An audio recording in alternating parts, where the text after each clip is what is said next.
কিন্তু তাৰপিছত আকৌ আমাৰ লগত আহিলে তো তেখেতৰ যোৱা কেইদিনমান আগতে প্ৰমোশ্যন হ'ল, শ্বপিংখিনি অলপ বাকী আছিলে কৰোঁতে। চ' তেখেতৰ ছিনিয়ৰ হিচাপে মিষ্টাৰ শৈলেন কুমাৰ গোস্বামী, তো তেখেতকো মই ৰিকুৱেষ্ট কৰিছোঁ তেখেতক এখন ফুলাম গামোচাৰে। আচলতে ভবা নাছিলোঁ তেখেতক মই ফেলিচিয়েট কৰিম বুলি। মই ভাবিছিলোঁ যিহেতু আমাতকৈও ছিনিয়ৰ আছে, আমাৰ শিক্ষাগুৰু বুলিয়ে মই কৈছোঁ ভাল শব্দত, তেখেত আছে তেখেতেই কৰিব। সেইটো আমি আপোনালোকক 28 তাৰিখে দিম। ইয়াতে মানে কি হয়, ধৰক যিজনে মই মানে কি ভাবোঁ, ধৰক এতিয়া মই এজনক আনিলোঁ, তেখেতক যদি মই কিবা এটা দিব পাৰোঁ বেছি ভাল লাগে তেতিয়া। সেইকাৰণে মানে মই আপোনাক কৈছোঁ, তাতে ডাঙৰ মিটিঙত আমি দিম তেতিয়া।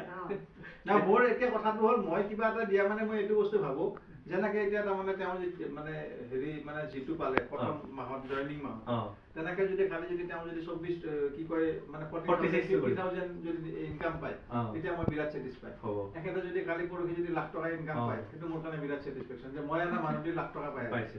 আৰু তোমাৰ হৈ গ'লে কিন্তু তেখেতৰ গোটেইজনে মানে হেৰি হৈ যাব আৰু মানে তেখেতৰ লগত সেইটো মাহত জইন কৰা গোটেইকেইজনে ট্ৰাই কৰিব পাৰিবা দিয়া। অকণমানে 46 মান হ'ব।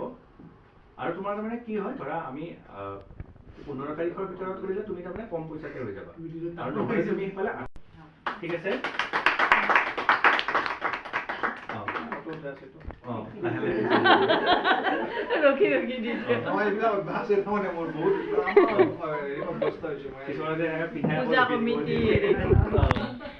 অকণমান আপোনাৰ পুৰণা অভিজ্ঞতা নতুন অভিজ্ঞতা অকণমান কৈ দিলে ভাল পাওঁ আৰু আমি তেতিয়া। তেখেতৰ বিষয়ে মই অকণমান কৈ দিওঁ। তেখেতে মই বহুত বেছি নাজানো, কিন্তু তেখেতৰ চাই থাকোঁ, খুব ধুনীয়া লিখে কিন্তু তেখেতে। মই এদিন ঘৰত যাওঁতে কিতাপ এখনো চাইছোঁ, পেপাৰতো পায় তেখেতৰ। নহয় তেখেতে মই কওঁ অকণমান পঢ়িছোঁ আমি, তাৰমানে আচলতে মোৰ দাদা হয়, মোৰ নিজৰ দাদা। তো দাদা আমি যেতিয়া নগাঁৱত আছিলোঁ তেতিয়া দাদা হাই ছেকেণ্ডেৰী পঢ়ে, আমাৰ একেলগে আছিল, আমাৰ লগতে আছিল। তাৰমানে মোৰ আমাৰ গাঁৱলীয়া ভাষাত ডাঙৰ পিতা বুলি কওঁ আমি, মানে মোৰ মানে ডাঙৰ পিতাৰ ল'ৰা দাদা। তো দাদা আমি তাতে নগাঁৱত থাকোঁতে তেওঁ হাই ছেকেণ্ডেৰী পঢ়ে, আমাৰ লগত একেলগে থাকে। তো তেতিয়াৰ পৰাই হাই ছেকেণ্ডেৰী পঢ়াৰ পৰাই মোৰ মনত আছে কিবা এখন উপন্যাস লিখিছিল তেতিয়া, মোৰ এতিয়াও মনত আছে। কিন্তু কি লিখিছিল মই তেতিয়া 4 বা 5ত পঢ়োঁ, গতিকে মোৰ সিমান মনত নাই বা মই পঢ়িও চোৱা নাই। দাদাই নিজে সেই তেতিয়াই উপন্যাস এখন লিখিছিল, মোৰ সেইটো মনত আছে ভালকৈ। আৰু বহুত ৰাতিলৈকে দাদা আৰু মই এটা ৰুমত শুইছিলোঁ, সৰু ৰুম, তাতে বিচনাখনত, সেইখন বিচনাত আমি দুটা থাকোঁ আৰু মই আৰু শুই যাওঁ আৰু দিনটো খেলা ধূলা দৌৰা-দৌৰি কৰোঁ। দাদা কিন্তু ৰাতি বহুত দেৰিলৈকে তাৰমানে পঢ়ে, বিভিন্ন ধৰণৰ কিতাপ পঢ়ে, উপন্যাস পঢ়ে। বিস্ময় তেতিয়া খুব চলিছিল, বিস্ময় পঢ়ে, এনেকৈ দাদাই বহুত ষ্টাডিও কৰিছিল। তো সেই ধাৰাটো এতিয়ালৈকে তেখেতৰ অব্যাহত আছে। তেখেতে বিভিন্ন পেপাৰতো লিখা মেলা কৰে বা বিভিন্ন হয়তো উপন্যাস এতিয়া লিখে নে মই ইমান নাজানো এতিয়া ডিটেইলছত, কিন্তু পেপাৰে চেপাৰে খুব ভাল ভাল বিষয়বস্তুৰ ওপৰত লিখা মেলা তেখেতে কৰে। বৰ্তমানো নাটকৰ লগতো ওতঃপ্ৰোতভাৱে নাটকত আগৰ পৰাই নাটকৰ লগত আচলতে জড়িত। মই সৰু থাকোঁতে একবাৰ মোকো এটা সৰু ৰোল এটা দিছিল, কি কৰিছিলোঁ মোৰ মনত নাই এতিয়া। দাদা সৰুৰ পৰা আগৰ পৰা নাটক চাটক কৰে, হয়তো মেবি 8-9ৰ পৰা হ'ব পাৰে, মোৰ মানে যিমানখিনি মনত আছে। তো তেতিয়াৰ পৰা এতিয়াও দাদাই সেইটো সাংস্কৃতিক জগতৰ লগত এতিয়াও ওতঃপ্ৰোতভাৱে বহুত যথেষ্টখিনি মানে জড়িত হৈ আছে। বাকীখিনি তেখেতে হ'ব পাৰে। আৰু কেইদিনমান আগতে আপুনি পেপাৰৰ কাটিং এটা দিছিলে ন ষ্টেটাছত? প্ৰতিদিনৰ দিছিলে নেকি? মই চাইছোঁ। ঠিক আছে, আপোনালোকে পুনৰবাৰ সাধাৰণ জনাইছোঁ।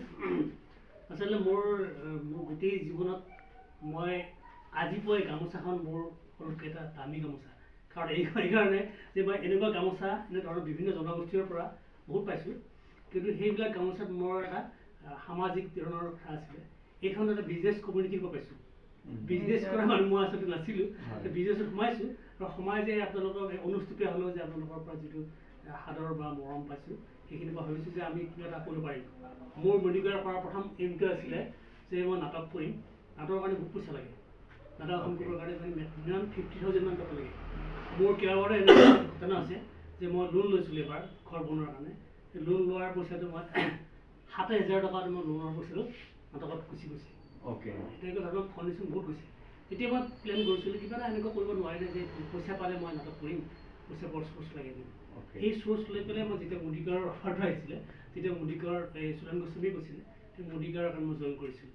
আৰু জইন কৰি মই মুদিকাৰৰ লগত বহুতখিনি কাম কৰিছিলোঁ, ছিনিয়ৰ কনচালটেণ্ট তাত কৰিছিলোঁ।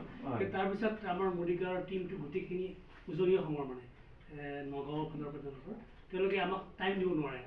গতিকে মই কেইবাখন মিটিং এৰেঞ্জ কৰি পেলাই আকৌ তেওঁলোকক পোৱা নাছিলোঁ, এনেকুৱা অসুবিধা হৈছিল। তেওঁলোকেও ছাপোৰ্ট দিছিল যথেষ্টখিনি, কিন্তু তেওঁলোকৰ লগত মিলা নাছিল। এইবাৰ ভাবিছোঁ যেতিয়া এখেতক পালোঁ, এখেতৰ পৰা আমি এটা ভাল ছাপৰ্ট পাইছোঁ। কিন্তু তেখেতৰ লগত কাম কৰি থাকোঁতেও মই এখেতৰ পৰা বস্তুখিনি লৈ আছিলোঁ, কিন্তু হোম ডেলিভাৰী দি আছিলোঁ। এতিয়াও তেতিয়া প্ৰায় 5 বছৰমানৰ পৰাই চিনাকি হৈ আছিলে। এতিয়া এখেতৰ লগত টিমত কাম কৰি নিশ্চয় ভাবিছোঁ কৰিব পাৰিম বুলি ভাবিছোঁ। বেছি দিন নহয়, অক্টোবৰত জইন কৰিছোঁ। হয় বেছি এইখিনি তাৰ মাজতে মোৰ বিভিন্ন বেলেগ কাম থাকি গ'ল, তাৰ মাজত মিলাব নোৱাৰোঁ, মানে টাইমটো মিলাব নোৱাৰোঁ।